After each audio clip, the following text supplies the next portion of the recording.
God's story, Jesus. So part of God's story, actually the biggest part of God's story, is about how he sent us a rescuer. And it goes like this.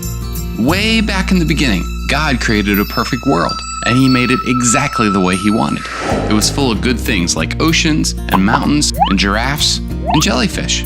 There was no sickness or sadness or death, and he made people, Adam and Eve, to live in his perfect world with him forever. People were God's favorite creation. In fact, he called everything he made good, but he called people very good. Then something awful happened. They disobeyed God, and then that's when all the wrong things in the world began. Now, even though people disobeyed God, he loves us more than anything. So God planned a rescue. One day, he would send his son to rescue his family from all the wrong things in the world. That way, we could be close to God again. God's family was so excited about this rescuer. They waited hundreds and hundreds of years.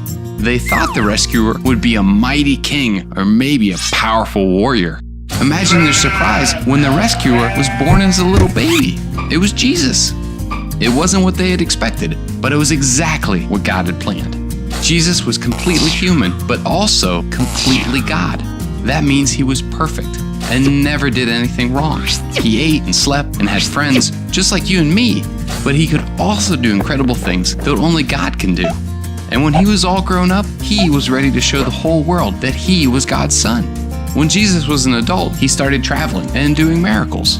A miracle is something amazing that can only happen with God's help. And Jesus did lots of miracles. He went to a party and turned water into wine. He fed 5,000 hungry people with just 5 loaves of bread and 2 fish. He calmed a raging storm by telling it to stop. He walked on water. He healed people everywhere he went. He made blind people see and paralyzed people walk. He touched the sick and made their diseases disappear. He even brought a dead man back to life. And he told people that he could do all of this because he was the Son of God. Jesus didn't just heal people on the outside, he healed them on the inside too. He forgave their sins. That means they didn't have to be punished for their wrong choices. Instead, they could follow Jesus.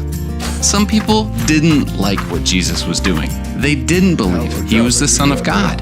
And even after all the miracles Jesus did, like healing the sick and making blind people see, they still didn't believe him. They actually wanted Jesus to die. And that's exactly what happened. Jesus had to suffer and die on a cross, even though he had never done anything wrong. When Jesus died on the cross, God's family was brokenhearted. The rescuer was gone. They wondered how they would ever be close to God again. But then, something incredible happened. Jesus didn't stay dead. He came back to life. He was alive. He is alive. This was God's plan all along. Jesus chose to take the punishment for our sins. He died on the cross so we don't have to. And now anyone can become a part of God's family if we choose to believe that Jesus rescued us. We get to be close to Jesus because he loves us. He loves us when other people don't. He loves us when we feel left out, alone, and hurt.